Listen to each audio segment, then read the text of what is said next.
Siapa yang ingin punya anak seperti ini? Dia sangat jago menyulap.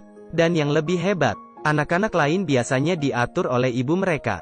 Tapi dia berbeda, dia yang mengatur mamanya yang ketagihan game.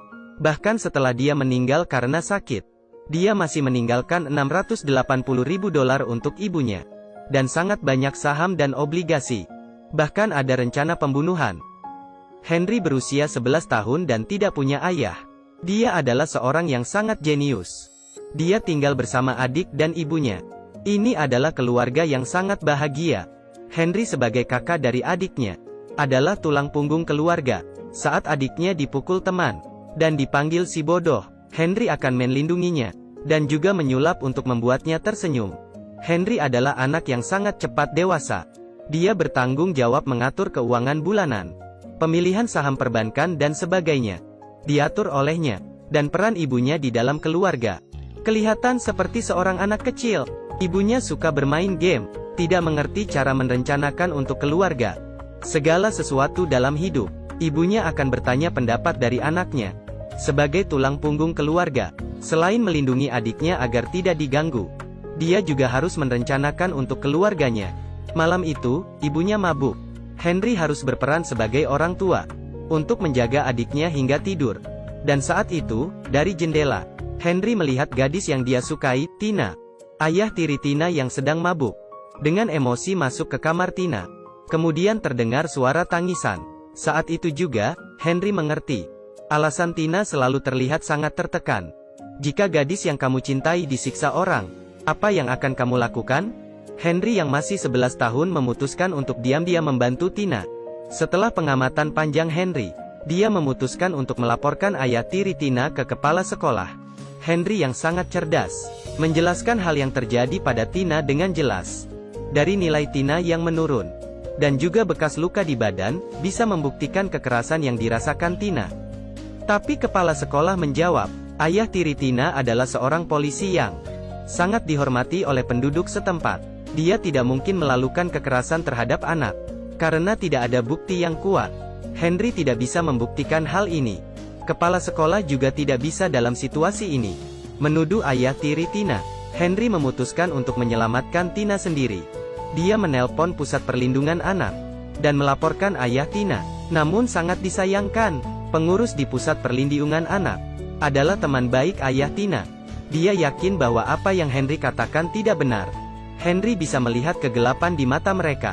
Saat tidak ada pilihan lain, dia memikirkan sebuah rencana yang seram agar Tina yang dicintainya mendapatkan kekerasan yang menakutkan. Anak jenius ini merencanakan sebuah pembunuhan. Dia ingin membunuh ayah tiri Tina. Henry terus mengamati rute jalan pulang pergi ayahnya Tina dengan teliti, tanpa melewati sedikit kesalahan, dan juga merencanakan peta pelarian dan penghancuran alat kejahatan. Dia bahkan meminta adiknya untuk berlatih dengannya. Di dalam proses itu, Henry membeli banyak buku tentang kejahatan. Dan dia juga belajar cara membeli senjata tanpa dokumen. Henry yang melihat keberhasilan mulai mendekat. Terkadang-kadang dia merasa pusing. Tapi dia tidak menghiraukannya. Karena dia ingin melindungi gadis yang dia cintai. Menyingkirkan ayah tiri Tina yang kejam. Tapi hal-hal tidak berjalan dengan lancar. Saat rencananya sudah sempurna. Dan saat dia akan beraksi, tiba-tiba malam itu, Henry seluruh tubuhnya bergemetar. Dan tidak bisa dikontrol. Ibu dan adiknya memanggil ambulans dan mengantar Henry ke rumah sakit. Tapi, sangat disayangkan, Henry yang sudah sakit kepala selama 3-4 bulan. Dia didiagnosis oleh menderita penyakit tumor ganas. Henry yang sangat cepat tumbuh dewasa. Dia tahu dirinya akan segera meninggalkan dunia ini. Dan karena pemikiran yang dewasa ini membuat Henry dalam bahaya. Dia mengingatkan adiknya setelah dia meninggal harus menjaga ibunya dengan baik dan membantu ibu yang tidak pandai mengelola uang untuk membuat laporan keuangan. Bahkan dia tidak melupa rencana pembunuhannya. Henry menamai rencana ini sebagai rencana Henry. Dia memberikan rencana ini ke adiknya.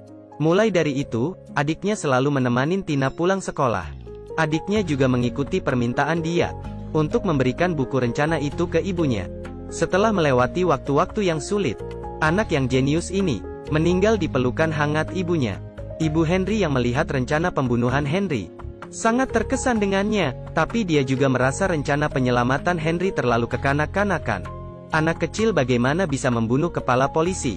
Sampai hari itu, setelah ibunya mengetahui kebenaran dari kekerasan yang terjadi pada Tina, dia memutuskan untuk melaporkan ayah tiri Tina. Dia mencoba segala cara yang dilakuin Henry. Dikarenakan ayah tiri Tina adalah kepala polisi, laporannya pun tidak diterima oleh polisi.